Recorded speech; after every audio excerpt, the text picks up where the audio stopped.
Welcome to the deep dive. Now, if you're a Stock Analytics AI member, you'll know this is one of our priority analyses, O'Reilly Automotive. That's ticker ORLY. And we're tackling, well, a pretty big question today.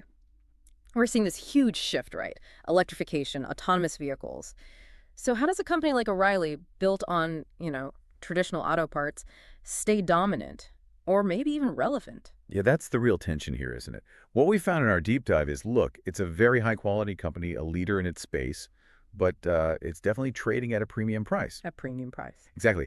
Our educational DCF model, the discounted cash flow model, it puts the intrinsic value somewhere between, say, $95 and $115 per share. Okay, $95 to $115. And checking the price, as of September 22nd, 2025, it was trading at $103.93. So smack bang in the middle of that range. Precisely. Which tells you the market's already factoring in both the quality and the risks we're going to talk about. So our mission today is really to unpack all the strengths, the financials, the risk, so you understand what that $103 price tag actually represents. Right, let's get into it. Starting with the basics. What actually is the core of O'Reilly's success? Okay. Chapter 1, the engine of the business, operations and strategy. So O'Reilly's big advantage comes from what they call the dual market strategy. It's quite smart, actually. They target both the regular person fixing their car on the weekend, that's the do-it-yourself, or DIY market. But crucially, they also go hard after the professional mechanics, the repair shops. That's the do-it-for-me, or DIF market. And the DIM side, the professionals, they need parts now, which is where O'Reilly's huge network comes in, right? What is it, over 6,000 stores? Yeah, 6,483 stores as of the last count. Across 48 U.S. states, plus Puerto Rico, Mexico, and Canada, it's a massive footprint. And for those pros, the key isn't just having the part, it's having it available immediately. Speed is everything. And for the retail side, they pull people in with useful free services, like you'll test your battery for free, or, and this is a big one, they'll read the code if your check engine light comes on. Doesn't make them direct money, but it drives traffic, gets people in the door. And the timing for this business model just seems perfect right now. I mean, the average age of cars on the road in the U.S., it's hitting record highs. It really is. Yeah. Early 2025 figures put it at 12.8 years. That's the highest ever recorded. Wow, 12.8 years. Exactly. And think about why. New cars are expensive, used cars are expensive, interest rates are up, so people are just holding on to their older cars longer. And older cars, well, they need more repairs. Which feeds directly into O'Reilly's business. It fuels this huge aftermarket industry. What was the figure? A staggering $413.7 billion industry. O'Reilly is a major player in that massive pool. Okay, huge market, older cars needing parts. But what stops someone else from just copying them? What's their competitive advantage, their moat? Well, there are barriers like capital needed, building the supply chain, brand recognition. But the single biggest weapon O'Reilly has is its distribution network. It's a highly efficient hub-and-spoke system. Hub and spoke, like airlines. Sort of, yeah. Yeah, it's all about logistics, designed for speed and availability. Remember the DIFM guys, the mechanics. If their repair bay is sitting empty because they're waiting for a part, they're losing money. Right. O'Reilly's system is built to get them that part, often within an hour or so. Right. That speed creates incredible loyalty with the professional shops, who, by the way, tend to be less price sensitive than DIY customers. It's really hard and very expensive for a competitor to build something that efficient from scratch. Okay, that makes a lot of sense. Speed is the differentiator for the pros. Let's shift gears then. Chapter 2, evaluating the drivers. Management and capital allocation. What about the people running the company? Seems like they've been around a while. Very stable leadership team. They have a strong culture of promoting from within. The CEO, Brad Beckham, he actually started out as a parts specialist back in 1996. Wow, okay. So deep industry knowledge right at the top. Definitely. And you see that reflected in their operational execution, which is, frankly, excellent. But, and this is important, we have to address a contradiction we found in the sources. There's a pattern of employee-related legal issues. Oh, like what? Well, the sources point to a lawsuit alleging systemic discrimination against pregnant employees. And there was also an EEOC lawsuit, which was settled, related to sexual harassment and retaliation claims. That doesn't sound great, especially for a company trading at such a high multiple, like you mentioned earlier, that 37 PE. How do you square that circle? Great operations, but these recurring legal reputational problems. That's exactly the kind of thing investors need to weigh. It suggests there might be some, let's say, internal cultural issues that lead to these recurring problems. It's a cost, both financial and reputational, that seems persistent and needs watching. Okay, noted. What about how they spend their money? Their capital allocation strategy? Well, the priority is growing the business organically. They're planning to add, I think, 200 to 210 net new stores in 2025. And they've budgeted about $1.2 to $1.3 billion for capital expenditures to support that and other projects. So reinvesting in the core business. Yes, but the defining part of their strategy is what they don't do with their cash. They pay zero dividends. No dividend at all? Nope. Instead, since 2011, they have poured an absolutely massive amount of money into buying back their own stock. We're talking $26.59 billion. $26 billion on buybacks. That's huge. What has that done to the share count? It's shrunk it considerably. Just between 2020 and 2024, they reduced the number of shares outstanding by 24%. And what that does, you see, is it really juices the earnings per share growth. Even if revenue growth isn't spectacular, buying back shares makes the earnings per remaining share look much better. A powerful financial lever, then. Extremely powerful. And it's justifiable because they're so efficient with their capital. Get this. The return on invested capital, ROIC, over the last 12 months was 32.52%. 32.5%. Yep. Now compare that to their estimated cost of capital, their WACC, which is around 6.20%. Wow. Okay, so for every dollar they invest, they're getting back way, way more than it costs them to raise that dollar. Exactly. That huge spread between ROIC and WACC means they are just fantastic at creating value. Every new store they build, every share they buy back, is generating enormous returns relative to the cost. That's a big reason why the market gives them that premium valuation we talked about. They're a compounding machine. Okay, that clarifies the buyback strategy a lot. Let's dive deeper into the numbers. Chapter 3. Under the hood. A financial health check. So, performance-wise, things look pretty solid, consistent growth. Very consistent. Over the last 5 years, revenue has grown at about 10.5% compounded annually. 2024 revenue hit $16.71 billion. And profitability is strong and stable, too. Gross margin around 51.4%, operating margin at 19.2%. Healthy margins. Very healthy. And they generate a ton of cash. Free cash flow in 2024 was over $2 billion. Earnings per share have basically marched steadily upwards for more than a decade. It's a very reliable financial performer. But you mentioned something odd about the balance sheet earlier. The debt to equity. Ah, yes. This is where it gets interesting. If you just glance at the balance sheet, you'll see a debt-to-equity ratio that's negative, like negative 472.8%. Minus 472%. That sounds bad. Like they owe way more than the company's worth on paper. It looks alarming, I totally get that. But it's actually an accounting quirk, not a sign of distress. It's a direct result of those massive share buybacks we just discussed. How does that work? Well, when a company buys back billions of dollars of its stock, that money comes out of the equity section of the balance sheet. If you do it aggressively enough for long enough, the book value of equity can shrink dramatically, even go negative on paper. So the ratio calculation just goes haywire. Ah, okay. So it's an artifact of the buyback program depleting the equity number in the denominator. Precisely. It's not that they're drowning in debt. A much better measure for their actual debt level is something like debt to EBITDA, and that ratio is perfectly fine, around 1.91. It shows their debt is very manageable relative to their earnings. Got it.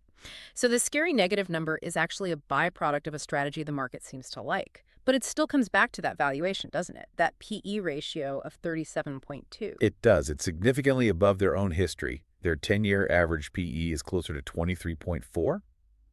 And it's higher than their main competitor, AutoZone, which usually trades in the, 28 to 30 PE range. So the market is baking in a lot of future success at this price. Absolutely. It's pricing in continued flawless execution, basically. Okay, let's see what the wider market thinks. Chapter 4, Reading the Dashboard. Market sentiment and indicators. What's the view from Wall Street analysts?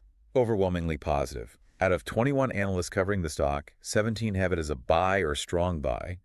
The average price target they have is around $107 a share, which is slightly above where it's trading now. And technically, the chart pattern looks strong. Yeah. The stock's been trading consistently above both its 50-day and 200-day moving averages. That typically confirms a solid long-term uptrend is in place. What about people betting against it? Short sellers? Very little skepticism there, actually. The short interest is minimal, only about 1.74% of the available shares, the float. That tells you that even the sophisticated investors who look for overvalued stocks aren't really targeting O'Reilly right now. The consensus is pretty bullish. Any recent news driving that sentiment? Yeah, the narrative is positive. Lots of talk about them hitting their, I think it's 33rd consecutive year of positive same-store sales growth. That's an incredible track record. Plus, they did a 15-for-1 stock split back in June 2025, which doesn't change the company's value, but can make the shares seem more accessible to smaller investors. Okay, strong positive sentiment. Now let's look at who actually owns the stock. Chapter 5, who owns the car? A look at the ownership structure. Who holds the shares? It's heavily dominated by big institutions. About 87% of the shares are held by institutional investors. The top three are the usual giants: Vanguard, BlackRock, State Street. Okay, so the big money managers are clearly on board. That's a strong vote of confidence. It is, which makes the insider activity quite interesting, maybe even a bit puzzling. How so? Well, while institutions own almost everything, the insiders themselves, the executives, the directors, they hold less than 1% of the company's stock. And the trend of their activity is very one-sided, So, consistently. Over the past 12 months, our sources show 39 open market sales by insiders, compared to only 8 buys. And crucially, there have been 0 insider buys in the last 6 months. 0 buys in 6 months, but lots of selling. How do you interpret that? Big institutions are loading up, but the people running the company are selling. It's definitely a point to consider. Now, insider selling can happen for lots of reasons, right? Diversification, tax planning. But when you see such a consistent pattern of selling and a complete absence of recent buying, especially at these valuation levels, well, it could be interpreted as a potential lack of conviction from those who know the business inside and out. Maybe you feel the stock is fully valued or perhaps even a bit stretched right now. That's a really important counterpoint to the overall bullishness, a definite yellow flag to keep in mind. Okay, let's move to the potential challenges ahead. Chapter 6, navigating potential roadblocks. Risk assessment.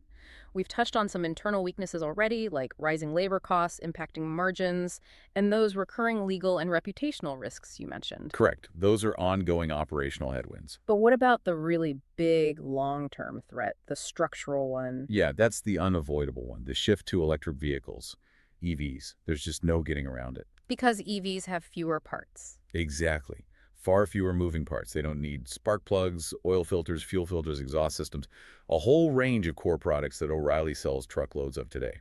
As EVs become more common, and it will be a gradual process, but it is happening, it's inevitably going to reduce demand for many of O'Reilly's bread and butter items. That's the long-term shadow hanging over the industry. So the current boom from aging gasoline cars might be masking this longer-term decline. Now, there was also that complex factor. You mentioned the tariffs from 2025. You called it a paradox. Yes, the tariff paradox. It cuts both ways for O'Reilly, which is fascinating. Okay, break that down. All right, side one is the direct negative impact. The U.S. put a 25% tariff on many imported auto parts. O'Reilly imports parts, so this directly increases their cost of goods sold. It puts pressure on those nice gross margins we talked about. Okay, that's the headwind. Makes sense. What's the other side? The tailwind. The tailwind comes because those same tariffs also apply to imported vehicles. So the tariffs make new cars, especially imported ones, even more expensive for consumers. So it reinforces the trend of keeping old cars longer. Precisely. It compounds the effect of high prices and high interest rates. It gives people yet another reason to say, you know what, I'll just fix my current car instead of buying a new one. So while the tariffs hurt O'Reilly's cost on one hand, they actually boost demand for their repair services on the other by keeping older, repair-prone cars on the road longer. That is a paradox. A direct cost increase offset by an indirect demand boost. It really highlights the weird dynamics at play right now, short-term boosts versus long-term threats. It really does. They're navigating this complex environment where immediate factors are helping them, even as the long-term picture gets cloudier with EVs. Okay, let's try and bring all these threads together then. Chapter 7, Conclusion. So summarizing the case for O'Reilly, the bull case. You've got a best-in-class company, clearly. They're benefiting massively from this trend of older vehicles. They have that strong distribution moat that's hard to copy. And that huge share buyback program is constantly boosting the EPS. That's the bull case in a nutshell. Strong execution, favorable near-term trends, smart capital allocation. But then the bear case. The valuation is definitely high. That PE of 37 leaves no room for error. There are those recurring margin pressures and the reputational risks from the legal issues. And then looming over everything is the long-term disruption from EVs. Oh, and that pattern of insider selling adds a layer of caution. Correct. Premium price, internal risks, long-term structural threat, and insiders may be signaling caution. That's the bear argument. And our educational DCF model landed right in the middle, suggesting the current price around $103.93 is, well, fair. It reflects both the good and the bad. That's how it looks, yes. The valuation range was $95 to $115 per share. So $103.93 suggests the market is pretty efficiently pricing in both O'Reilly's strengths and the significant risks ahead. You're paying for quality, but you're also paying for the challenges. So the final quotient for our listeners to really chew on. It comes down to this, I think. You have O'Reilly's proven track record, their ability to execute to gain market share, call it the certainty of execution. Does that certainty outweigh the other certainty, which is the long-term structural threat from the EV transition? Which certainty do you weigh more heavily? That's the core calculation you need to make as an investor looking at ORLY today. A fantastic way to frame the decision. Hopefully, this deep dive has provided the context and the data points you need to start making that calculation for yourself. Before we wrap up, remember to like and subscribe to the Stock Analytics AI YouTube channel. For just €4.99 a month, members get priority access to deep dives like this one. We're planning to cover all the S&P 500 stocks over the coming months, and members get first dibs. If you just want a specific company covered, dropping us a super thanks is a great way to request it. And the important reminder, this analysis was generated by an AI system. It's purely for educational purposes. It should definitely not be considered financial advice. Please always do your own research or talk to a qualified financial advisor before making any investment decisions. Absolutely. Until next time, keep diving deep.